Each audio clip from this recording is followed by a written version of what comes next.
Bonjour et bienvenue. Comme on le dit souvent, la bonne charité commence par soi-même. Je vais commencer le début de notre aventure par mon histoire personnelle. Une histoire qui m'a traumatisée, une histoire qui m'a touchée.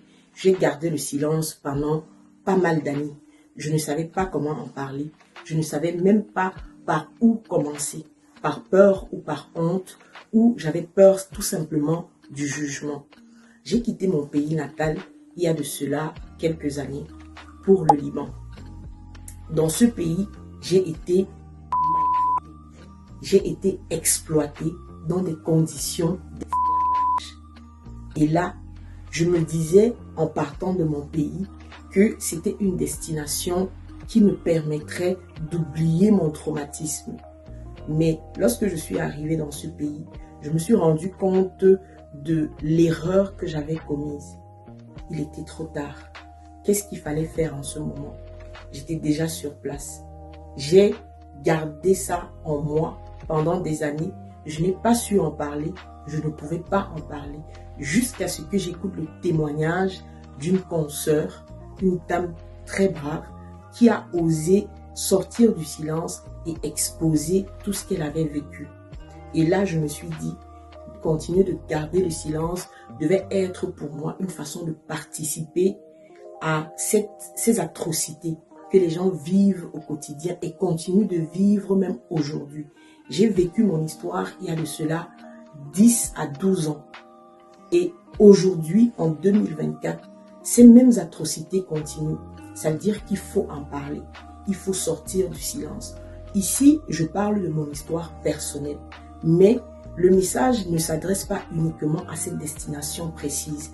Il s'agit de toutes les destinations.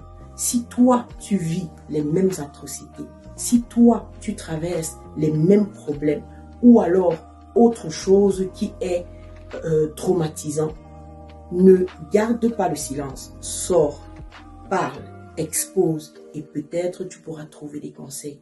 Donc, comme je le disais, je reviens à la genèse de l'histoire. 3 mois avant mon départ de mon pays natal, qui est le Cameroun, je devais me marier. Et malheureusement, j'ai perdu mon fiancé dans un accident de voiture. Je suis tombée en dépression pendant pas mal de temps. J'ai été charriée. J'ai reçu des moqueries de la famille, des proches. Je ne savais pas comment m'y prendre. Je me suis retrouvée dans une situation très difficile. Je ne sortais même plus de chez moi. Je ne mangeais presque plus. Et cette opportunité à l'époque m'est tombée dessus. Je me suis dit, c'est une chance. Je vais sortir de cet enfer. Et là, je me suis lancée. J'ai été au Liban pour le travail. Je me disais que c'est un début. J'allais reconstruire ma vie. Et une fois arrivée au Liban, la surprise était grandiose. J'ai été maltraitée par mes employeurs qui me prenaient pour une esclave. Pour eux, je n'avais pas droit à la parole.